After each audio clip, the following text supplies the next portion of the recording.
Hello दोस्तों, मैं आपका स्वागत करता हूं स्टडी फॉर कंपटीशन पे। आज हम साइंस के प्रमुख उपकरण एवं उनके कार्य के बारे में बात करेंगे। देखिए, एग्ज़ाम की दृष्टि से ये बहुत इम्पोर्टेंट टॉपिक बन जाता है, क्योंकि साइंस का ये टॉपिक है जो कि एक दो प्रश्न हर एग्ज़ाम में पूछा जा रहा है। ये एनटीपीसी, ग्रुप डी, इन सब एग्ज़ामों में ये क्वेश्चन पूछे जा रहे हैं। आने वाला जो ग्रुप डी है उसके लिए बहुत इंपॉर्टेंट है ये क्वेश्चन। तो आज हम ये टॉपिक क्लियर करेंगे एक ट्रिक के माध्यम से। देखिए, यहाँ क्या है, अल्टीमीटर। जो अल्टीमीटर होता है ये किसका मापक यंत्र है। यदि दोस्तों हमें ऊंचाई को मापना है, किसी भी ऊंचाई को मापना है, जैसे इसकी किसी भी वस्तु की या किसी चीज़ की कितनी ऊंचाई है, तो हम किसका यूज़ करेंगे, अल्टीमीटर का। हम यूज़ किसका करेंगे, अल्टीमीटर का। ऊंचाई मापने के लिए यूज़ करेंगे हम अल्टीमीटर का। तो देखिए दोस्तों, इसको आप कैसे दिमाग में याद रख सकते हैं ट्रिक के माध्यम से। देखिए, इसमें क्या लिखा है अल्टीमीटर, और यहाँ क्या है, ऊंचाई। तो दोस्तों आपने मैथ्स में पढ़ा होगा कि जो ऐसे ये लाइन होती है ऊपर से एल्टीट्यूड होती है, ये इसको कहते हैं एल्टीट्यूड। अगर कोई लाइन इसके ऊपर आके ऊपर से गिरती है तो उसको एल्टीट्यूड कहते हैं। तो ये क्या दर्शाती है, ये ऊंचाई दर्शाती है। तो आप इससे याद रख सकते हैं कि अल्टीमीटर जो होता है वह ऊंचाई मापने का यंत्र है। ठीक है दोस्तों, इस तरीके से आप ट्रिक के माध्यम से अपने दिमाग में एक इमेज बनाते चलिए और ये आपको पूरा का पूरा याद हो जाएगा। आइए हम चलते हैं अपने दूसरे मापक यंत्र पे। दूसरा मापक यंत्र हमारा है ऑडियोमीटर। क्या है दोस्तों, ऑडियोमीटर। तो इसको आप कैसे याद रख सकते हैं। ऑडियोमीटर किसका होता है, ऑडियोमीटर होता है ध्वनि की तीव्रता मापने के लिए, ऑडियोमीटर। तो आप अपने दिमाग में ये फिट करिए कि यहाँ से जो वर्ड है ऑडियो और ये है ध्वनि। तो ऑडियो का मतलब क्या होता है, ध्वनि। ऑडियो का मतलब ध्वनि। तो हम इस तरीके से याद रख सकते हैं कि ऑडियोमीटर यानी ये ध्वनि की तीव्रता बताएगा। ऑडियोमीटर का मतलब ध्वनि की तीव्रता। तो आप ऐसे रिलेट करके याद रखिए, ऑडियो जहाँ भी शब्द आए आपके दिमाग में आना चाहिए। ऑडियो का मतलब होता है ध्वनि, वीडियो का मतलब होता है, जैसे होता है ना, हम वीडियो देखते हैं, पिक्चर, वीडियो, ऑडियो। तो ऑडियो का मतलब क्या होता है, अगर हम ऑडियो सॉन्ग सुन रहे होते हैं तो क्या है, हम गाने सुन रहे हैं, खाली ध्वनि हमारे कानों में आ रही है, बस वीडियो नहीं दिखता। तो इस तरीके से आप याद रख सकते हैं, ऑडियोमीटर ध्वनि की तीव्रता मापता है। चलिए अपने अगले यंत्र को देखते हैं। अगला यंत्र है हमारा ओडोमीटर। ओडोमीटर किसका मापक यंत्र है, वाहन द्वारा तय की गई दूरी। ओडोमीटर वाहन द्वारा तय की गई दूरी का मापक यंत्र है। अगर हमें वाहन ने कितनी दूरी तय करी, अगर हमें उस चीज़ को पता करना है तो हम किस मापक यंत्र से पता करेंगे, ओडोमीटर के यंत्र से। तो दोस्तों आप इसको कैसे याद करेंगे, ट्रिक के माध्यम से। देखिए, यहाँ से उठाइए आप ओडो। ओडो का मतलब, जैसे आप बोलेंगे, ओडो बोलते हैं तो एक साउंड आ रहा है ऑटो, ओडो, ऑटो, ऑटो। तो आपने देखा होगा ऑडो, ऑटो जो होता है उसमें एक मीटर लगा होता है, ऑटो मीटर। ऑटो में एक मीटर होता है जो कि वो, जैसे हम कहीं जाते हैं किराया, तो उसमें मीटर बताता है कि कितने रुपए आपका किराया हुआ। तो आप यहाँ से ये उठाएंगे ऑडो मीटर, और यहाँ से उठाएंगे वाहन, यानी कि ऑटो क्या है, एक वाहन है। ऑटो क्या है, एक वाहन। तो ऑटो जो है वो एक वाहन है। तो इससे आप याद रख सकते हैं कि ऑडोमीटर क्या है, ऑडो से ऑटो, ऑटो क्या है, वाहन, यानी कि ऑडोमीटर वाहन की दूरी बताएगा, कितनी दूरी तय करी उस वाहन ने, तो ये आपको बताएगा ऑडोमीटर। दोस्तों आप एक ट्रिक, बस दिमाग में इमेज बनाते चलिए, आपको ये सारा का सारा याद हो जाएगा। बस आप याद करने का यही एक तरीका है कि आप क्वेश्चन को आंसर से रिलेट करो। क्वेश्चन को आंसर से अगर आप रिलेट करोगे तो उससे आपको ये पूरा का पूरा याद हो जाएगा। उसके बाद हम नेक्स्ट क्वेश्चन पे आते हैं। तो नेक्स्ट क्वेश्चन हमारा ये है। तो दोस्तों ये ऑडोमीटर आपको समझ में आ गया। अब आते हैं अपना अगला जो मापक यंत्र है हमारा, क्या है, अमीटर। इसमें बच्चे ज़्यादा कंफ्यूज होते हैं, अमीटर, ये कुछ समझ नहीं आता बच्चों को कि अमीटर ये किसका मापक यंत्र है। तो इसमें आपको दोस्तों कुछ नहीं करना है, बहुत सिंपल है। अमीटर, जहाँ भी आपको ये मीटर दिखा उससे पहले अ शब्द आ जाए तो वो क्या होता है, बिजली, विद्युत धारा का मापक यंत्र होता है। क्या होता है वो, विद्युत धारा का मापक यंत्र, बिजली का मापक यंत्र होता है वो। अगर जहाँ अमीटर लिखा जाए, मीटर लिखा है उसके आगे पहला शब्द अ, बिजली, यानी कि पहला, हमें हमारी पहली प्रेफरेंस क्या है, बिजली। हमारे घर में बिजली रहेगी, फैक्ट्री में बिजली रहेगी। अगर बिजली रहेगी तभी हमारा कुछ काम हो पाएगा। बिजली रहेगी तो मशीन चलेगी, कंप्यूटर चला पाएंगे हम, या और भी एक्स्ट्रा जो डिजिटली काम होंगे वो बिजली के द्वारा ही होंगे। तो हमारे लिए क्या है, पहले नंबर पे क्या है, बिजली। तो जैसे ही आपको अ मीटर दिख जाए, मीटर अ मीटर दिखे तो आपको क्या याद रखना है, विद्युत धारा। यानी विद्युत धारा ये हमें बताता है कौन, अमीटर से हम अपनी विद्युत धारा नापते हैं। अगला जो हमारा मापक यंत्र है दोस्तों वो है वोल्ट मीटर। अगला क्या है, वोल्ट मीटर।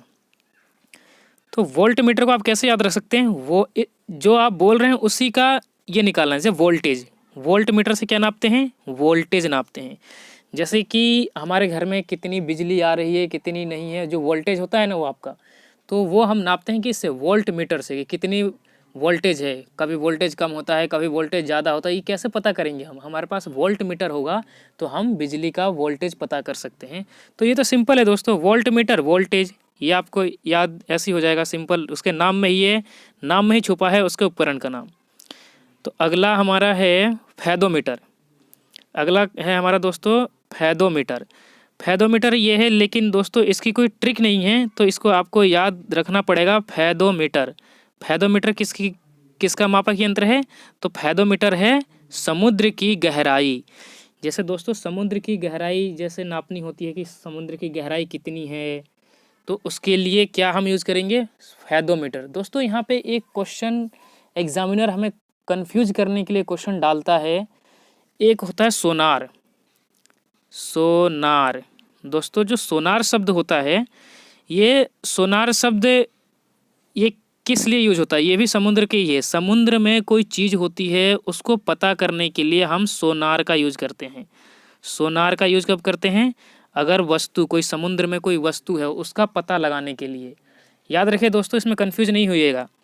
फैदोमीटर समुद्र की गहराई, सोनार समुद्र में कोई वस्तु पड़ी है तो उसको पता करने के लिए, कोई चीज़ का पता करने के लिए कि कोई वस्तु है, कहाँ है, किधर है, समुद्र के अंदर, तो क्या सोनार का। ट्रिक कैसे इसमें याद करेंगे, देखिए सोनार के लिए है कि सोनार, सोनार बोलेंगे तो क्या साउंड आ रहा, सोना। तो दोस्तों जो सोना है, कोई चीज़ है, तो कोई जैसा समझ लिए कोई आदमी है, वो सोने की चीज़ उसकी समुद्र में खो गई है तो उस चीज़ का पता कर रहा है। सोने की कोई चीज़ खो गई है समुद्र में तो उस वस्तु का पता लगा रहा है कि वो मेरी सोने की वस्तु कहाँ है, कहाँ है। तो उसके लिए क्या यूज करेंगे, हम सोनार का यूज़ करेंगे। तो आप दिमाग में फिट रखिए कि समुद्र में सोने की चीज़ खो गई तो किससे हम पता करेंगे, सोनार से पता करेंगे। और गहराई मापनी हो तो फैदोमीटर। ठीक है, अब दोस्तों आते हैं अपने अगले प्रश्न पे। अगला हमारा मापक यंत्र है कैरेट मीटर। कैरेट मीटर दोस्तों आपने बहुत बार सुना होगा कि कैरेट जो होता है सोने के लिए यूज होता है। कैरेट मीटर सोने की शुद्धता, स्वर्ण की शुद्धता नापने के लिए कैरेट मीटर का यूज किया जाता है। स्वर्ण की शुद्धता नापने के लिए कैरेट मीटर का हमें यूज किया जाता है। तो आप ये सिंपल याद रख सकते हैं कि कैरेट मीटर सोने की शुद्धता, जैसे होता है ना 24 कैरेट सोना, 22 कैरेट सोना, आपने सुना होगा कितने कैरेट का सोना है, इतने कैरेट का सोना है, तो 22-24 कैरेट का बिल्कुल शुद्ध सोना होता है। तो कैरेट मीटर जो होता है वो सोने की शुद्धता पता करता है कि ये कितना प्योर गोल्ड है, कितना शुद्ध सोना है। तो दोस्तों आप इसको दिमाग में ऐसे फिट कर सकते हैं, कैरेट मीटर आप सुनते होंगे सोना, कैरेट से क्या, सोने की शुद्धता। तो अब अपने अगले प्रश्न पे आते हैं। अगला मापक यंत्र हमारा है पॉलीग्राफ। क्या है दोस्तों, पॉलीग्राफ। पॉलीग्राफ का यूज होता है झूठ का पता लगाने के लिए, झूठ का पता लगाने के लिए। जैसे कि ये ज़्यादातर यूज़ किया जाता है, जैसे पुलिस वगैरह जो होते हैं, पुलिस वाले या फिर हमारी पुलिस टीम या फिर सीबीआई, कोई जो जांच की संस्थाएं होती हैं, तो इसमें झूठ का पता लगाने के लिए हमें पॉलीग्राफ का यूज़ किया जाता है। तो आप इसको ट्रिक से याद रख सकते हैं। यहाँ से आप उठाइए पॉलीग्राफ में से आप उठाइए पॉली, और यहाँ से उठाइए आप झूठ। तो यानी कि पॉली का मतलब पुलिस, पॉली का मतलब पुलिस। तो पुलिस क्या कर रही है, झूठ का पता लगाने के लिए पॉलीग्राफ का यूज कर रही है। यानी पुलिस ही पता लगा सकती है झूठ का कि ये बंदा झूठ बोल रहा है या झूठ बोल रही है या सच बोल रहा है।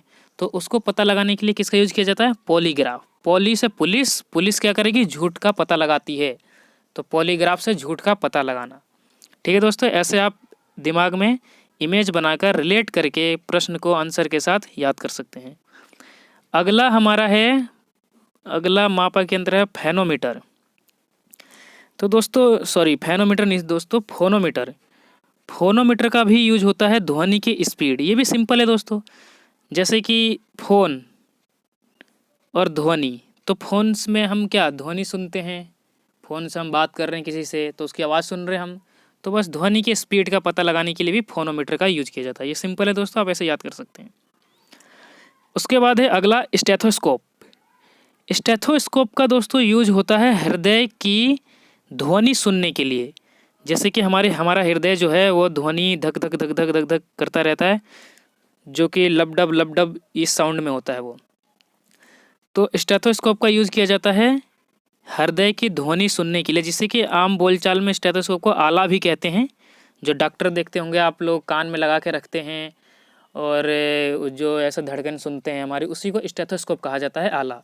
तो स्टेथोस्कोप से क्या होगा, हमारी हृदय की धड़कन सुनी जाएगी कि हमारी हृदय की धड़कन की स्पीड क्या है, कितनी तेज़ धड़क रहा है, कितना कम धड़क रहा है। तो उसको पता लगाने के लिए किसका यूज़ करते हैं, स्टेथोस्कोप का।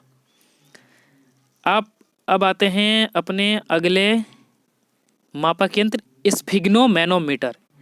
स्फिग्नोमैनोमीटर दोस्तों उसे कहते हैं जो हमारा ब्लड प्रेशर नापता है, रक्त जो हम नापते हैं। जैसे हम डॉक्टर के पास जाएंगे तो डॉक्टर क्या करेंगे कि हमारा ब्लड प्रेशर नापते हैं। आप देखे होंगे कि बाजू पे ऐसे बांध के ऐसे पट्टी एक होती है और वो हाथ में एक प्रेशर टाइप का ऐसे देते हैं। तो उससे क्या जो रक्तचाप जिससे नापा जाता है उसी को स्फिग्नोमैनोमीटर कहा जाता है। स्फिग्नोमैनोमीटर रक्तचाप के लिए। रक्तचाप दोस्तों इससे एक प्रश्न पूछता है कि एक स्वस्थ व्यक्ति में रक्तचाप कितना होना चाहिए। तो 120 से 120/80 यानी 80 से लेके 120 के बीच हमारा रक्तचाप होना चाहिए। वो एक स्वस्थ व्यक्ति का रक्तचाप होता है। ऐसे बेसिकली देखा जाए तो बूढ़े लोगों में 120 से थोड़ा ज़्यादा ही हो जाता है, तो वही नॉर्मल आता है, 125-30 तक भी आ सकता है। लेकिन एक स्वस्थ व्यक्ति में 120 से 80 से लेके 120 के बीच हमारा रक्तचाप होना चाहिए। आते हैं दोस्तों अपने अगले मापक यंत्र पे। अगला हमारा है कार्डियोग्राम।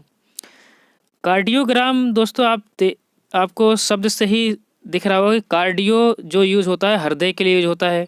तो आप ये सिंपल याद रखते हैं, कार्डियोग्राम हृदय, यानी कि हमारे जो जीवन का जो हृदय है वो एक कार्ड है, कार्ड टाइप का। जैसे हमारे जीवन में एटीएम कार्ड बहुत महत्वपूर्ण है, जैसे कोई क्रेडिट कार्ड, डेबिट कार्ड, ऐसे हमारे जीवन जीने के लिए एक हृदय भी बहुत इम्पोर्टेंट है। तो हृदय और कार्ड ऐसे आप रिलेट करके याद कर सकते हैं कि कार्डियोग्राफ हृदय, कार्ड इम्पोर्टेंट है तो हृदय भी इम्पोर्टेंट है हमारे लिए। कार्ड हमारे लिए बहुत ज़रूरी है तो हृदय भी हमारे लिए ज़रूरी है।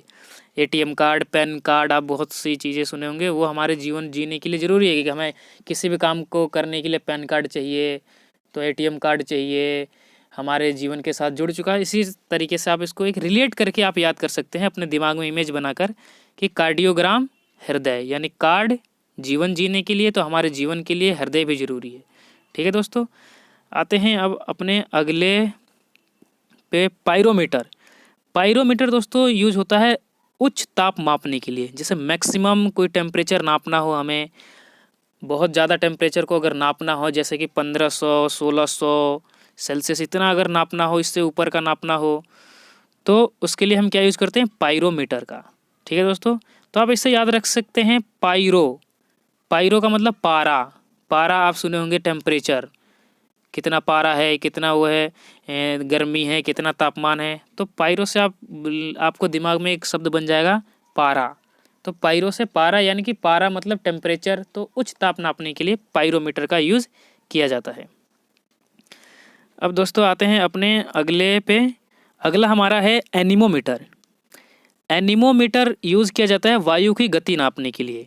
जैसे हमें वायु की गति नापनी है कि कितनी स्पीड से हवा चल रही है, तो उसके लिए किसका यूज़ करते हैं, एनीमोमीटर का। ठीक है दोस्तों, एनीमोमीटर का वायु की गति मापने के लिए, स्पीड कितनी स्पीड में हवा चल रही है उसका पता कैसे लगता है, एनीमोमीटर के द्वारा।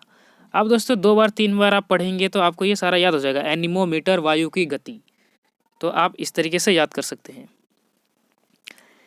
एक दोस्तों आता है हाइड्रोमीटर और एक होता है हाइग्रोमीटर। यहाँ बहुत से लोग कंफ्यूज होते हैं हाइड्रोमीटर और हाइग्रोमीटर में, कि हाइड्रोमीटर का सापेक्षिक घनत्व है या हाइग्रोमीटर का है, किसका है। तो इसमें कन्फ्यूजन होती है। तो दोस्तों आप इस तरीके से याद रख सकते हैं कि हाइड्रोमीटर, हाइड्रोमीटर होता है सापेक्षिक घनत्व का। तो आपको इसमें साउंड आ रहा है हाइड्रो, हाइड्रो का मतलब बेसिकली वाटर होता है, पानी। हाइड्रो का मतलब पानी से आप रिलेट कर सकते हैं। तो पानी का घनत्व, पानी का घनत्व पता करने के लिए सापेक्षिक घनत्व, तो आप इस तरीके से याद कर सकते हैं हाइड्रोमीटर सापेक्षिक घनत्व, पानी का घनत्व। हाइड्रो से शब्द आ रहा है वाटर, हाइड्रो का मतलब वाटर टाइप का होता है, वाटर। तो हाइड्रो से हाइड्रो से आप याद रख सकते हैं सापेक्षिक घनत्व। और हाइग्रो हवा में आर्द्रता, यानी हवा में कितनी आर्द्रता है, इसको आप याद कर सकते हैं। हाइग्रोमीटर किसके लिए यूज होता है? हवा में आर्द्रता को मापने के लिए, कितना इसमें आर्द्रता है हवा में। तो अगर आपने एक पकड़ लिया तो दूसरा आपको फिर समझ आ जाएगा कि क्या होगा उसका, क्योंकि इसमें ज़्यादा कन्फ्यूज होता है। अगर आपने इसको वाटर पकड़ लिया कि हाइड्रोमीटर से वाटर है, सापेक्षिक घनत्व है यानी पानी का घनत्व, तो हाइग्रोमीटर से आप पकड़ लेंगे कि ये इसका मतलब हवा वाला है ये। तो इस तरीके से आप याद रख सकते हैं। फिर आता है दोस्तों अपना एक बैरोमीटर। बैरोमीटर का यूज़ किया जाता है कि वायु में वायु का प्रेशर कितना है, यानी कि हवा का दाब, एयर प्रेशर को अगर हमें उसको नापना है, पता करना है कि यहाँ पे एयर प्रेशर कितना है, वायु का दाब कितना है, तो इसके लिए हम किसका यूज़ करेंगे? बैरोमीटर का। बैरोमीटर का यूज़ करेंगे वायु का दाब को पता करने के लिए, बैरोमीटर। ठीक है दोस्तों, आप इस तरीके से आप 2-3 बार पढ़ेंगे बैरोमीटर वायु दाब, तो आपको याद हो जाएगा ये। फिर आता है दोस्तों अगला हमारा लैक्टोमीटर। लैक्टोमीटर का यूज होता है दूध की शुद्धता नापने के लिए। लैक्टो आपने पढ़ा होगा, लैक्टिक एसिड, ये किस में होता है? दूध में होता है। लैक्टिक एसिड दूध में पाया जाता है। तो आप लैक्टो से आप याद रखते हैं लैक्टोमीटर, दूध की शुद्धता। दूध की शुद्धता नापने का मतलब ये है कि दूध का घनत्व कितना है, उसी को हम कहते हैं दूध की शुद्धता नापना।